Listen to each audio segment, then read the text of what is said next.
Oi pessoal, meu nome é Alexandre Kawasaki, eu sou pneumologista.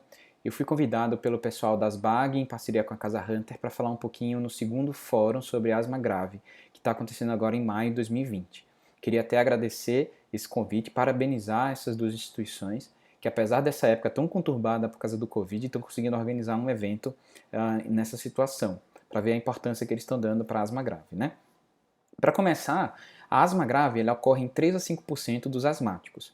É pouco, mas é a principal responsável pelo uso dos recursos de saúde nos pacientes asmáticos como um todo. E uma coisa interessante é que não são os sintomas graves que definem a asma como sendo grave. Então não é a presença de broncoespasmo grave ou uma internação numa UTI por um quadro grave que vai definir o diagnóstico de asma grave. Ele é muito mais baseado no controle de sintomas. Tá? No controle de sintomas eu vou falar um pouquinho mais para frente.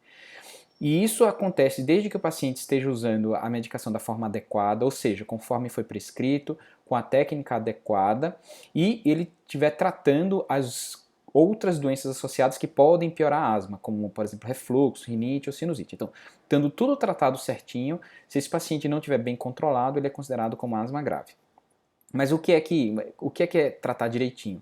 É você usar doses altas, né? Então, se você precisar usar doses altas de corticoide inalatório, quer seja associado ou não a um broncodilatador, ou se esse paciente precisa usar corticoide oral várias vezes ao longo do ano para controlar a doença adequadamente, a gente considera como sendo asma grave, certo? Então, a definição é corticoide inalatório em dose alta com ou sem broncodilatador, ou corticoide oral frequente para controlar a doença, asma grave.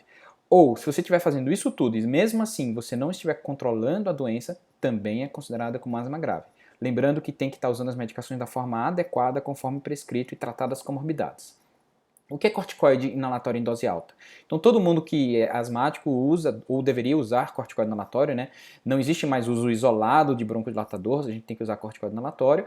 E a gente considera doses elevadas de corticoide inalatório mais que budesonida 400 microgramas 2 vezes por dia, fluticasona 250 microgramas 2 vezes por dia, ciclosanida 160 microgramas 2 vezes por dia, beclometasona 400 a 500 microgramas 2 vezes por dia ou mometasona 400 microgramas por dia. Então, mais do que essas doses, a gente considera como doses elevadas, tá? Então, você que é asmático, veja aí na sua bombinha qual desses corticoides inalatórios você usa, e aí você consegue fazer a conta, e se você estiver usando mais que isso, para controlar seus sintomas, a gente considera como asma grave, tá? Aqui eu coloquei alguns exemplo de nebulímetros, e se vocês quiserem dar uma olhada para checar se estão usando direitinho a dose a medicação da asma, dê uma olhada no site do INCOR, que é de lá que eu tirei essa foto aqui, onde mostra a técnica adequada para uso dos inaladores.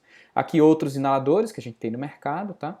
E apenas para ilustrar para vocês, a outra medicação que normalmente vocês usam, eles podem ser uns broncodilatadores beta-adrenérgicos, que a gente divide em longa ou ultralongação, que basicamente é o formoterol, salmeterol e o vilanterol, ou o uso do antimuscarínico, que é o outro tipo de broncodilatador, que seria o tiotrópio, tá?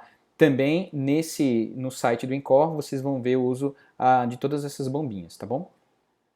Quais os exames que a gente usa para diagnóstico de asma grave? Tecnicamente nenhum.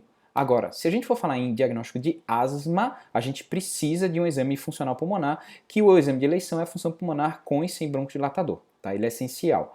Nessas épocas de Covid, a gente aceita também o diagnóstico através das medidas seriadas de pico de fluxo, né, do peak flow, que se houver uma variação acima de 10% ao longo dos dias, a gente também pode considerar como diagnóstico de asma. Né? A broncoprovocação seria um outro exame que muitas vezes a gente usa também para o diagnóstico, mas que também nessa época da Covid a gente não está usando, e a gente faz com um aparelhinho de espirometria como esse que vocês estão vendo aqui.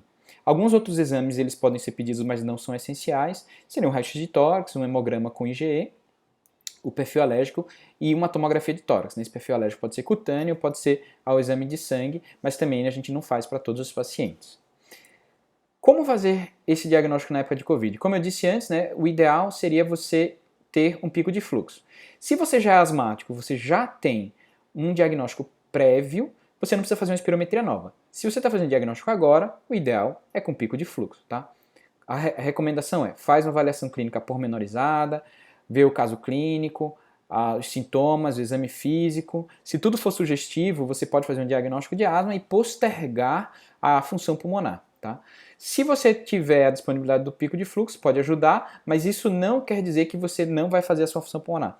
A recomendação é, ao final desse período, você fazer a função pulmonar para a gente fazer o diagnóstico adequado do quadro asmático, e aí a partir daí, se seus sintomas para serem controlados são necessários doses altas de corticoide inalatório, a gente faria o diagnóstico de asma grave, tá? Era só isso que eu queria falar para vocês, coisa rápida, agradecer aqui a presença de todos e falar que eu sou um privilegiado de ter uma equipe tão boa para trabalhar com eles. Muito obrigado e até mais.